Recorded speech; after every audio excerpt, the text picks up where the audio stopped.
চারটি লক্ষণ দেখলে বুঝবেন আপনার রোজা কবুল হচ্ছে। আমাদের রোজা কবুল হচ্ছে কি হচ্ছে না এটা কিন্তু আমরা অনেকেই জানি না, কারণ আমরা কতটুকু আল্লাহকে খুশি করার জন্য করছি এটা একমাত্র আমরাই ভালো জানি। কারণ আমাদের প্রতিটি ইবাদত কিন্তু আল্লাহকে খুশি করার জন্য করতে হবে, ইখলাসের সাথে করতে হবে। ইবাদতের শর্তই হচ্ছে প্রথমে নিয়ত ঠিক রাখতে হবে, ইখলাস ভালো রাখতে হবে, যাতে করে আল্লাহর জন্য করা হয়। এজন্য আল্লাহ তাআলা বলে দিয়েছেন, ইন্না সালাতি ওয়া নুসুকি ওয়া মাহইয়া ওয়া মামাতি লিল্লাহি রাব্বিল আলামিন, my prayer, my sacrifices, my life, my death, always for Allah. আমার নামাজ, আমার কোরবানি, আমার সবকিছু, জীবন মরণ সবকিছু আল্লাহর জন্য। এজন্য রোজাটা আল্লাহর জন্য রাখতে হবে। এই রোজা কবুল হচ্ছে কিনা কিভাবে বুঝবেন? চারটি লক্ষণ দেখে। নাম্বার 1, এক নাম্বার হচ্ছে রোজা আমাদেরকে আল্লাহ তাআলা এই জন্য দিয়েছেন যাতে করে আমরা মুত্তাকি হতে পারি। আল্লাহ তাআলা নিজে বলে দিয়েছেন 2 নম্বর পারার 6 নম্বর পৃষ্ঠা 11-12 নম্বর লাইন সূরা বাকারা 183 নম্বর আয়াত।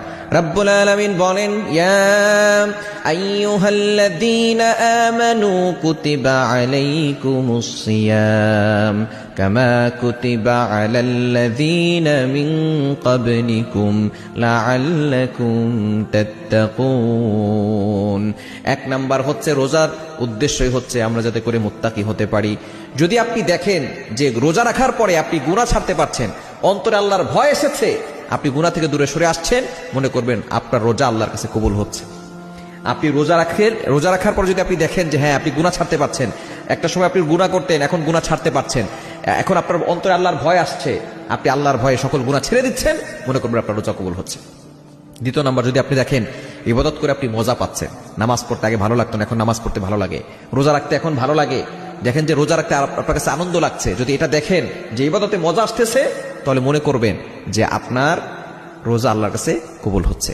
এবং 3 নাম্বার, যদি আপনি দেখেন যে আপনার ধৈর্য ধরার প্রবণতা বাড়ছে, অর্থাৎ আপনি ধৈর্য ধরতে পারছেন। একটা সময় আপনি ধৈর্য ধরতে পারতেন না, যে কোনো বিষয় আপনি কন্ট্রোল করতে পারতেন না, নিজেকে রাগ হয়ে যেতেন, কিন্তু এখন এই রোজা আপনাকে ধৈর্যের শিক্ষা দিচ্ছে, আপনি এখন ধৈর্য ধারণ করতে পারছেন। সাহারির সময় থেকে শুরু করে সূর্যাস্ত পর্যন্ত আপনি কোনো কিছু খাবার খান না, পানি তৃষ্ণা লেগেছে আপনি পানি পান করেন, আপনি ধৈর্য ধারণ করে আছেন। আপনি চাইলে পানি খেতে পারেন, আপনি পানি খাচ্ছেন না, চাইলে খাবার খেতে পারেন, আপনি খাবার খাচ্ছেন না। তো আপনি যখন এটা দেখবেন যে আপনার ধৈর্যের প্রবণতা বাড়ছে, মনে করবেন আপনার রোজা কবুল হচ্ছে।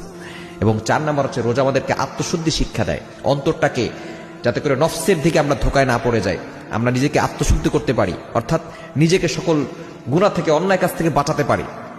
যখন দেখবেন আপনার মনটা এখন আর আপনার ইচ্ছা অনুযায়ী চলে না, আল্লাহর বিধান অনুযায়ী চলে, তখন মনে করবেন যে আপনার রোজা কবুল হচ্ছে।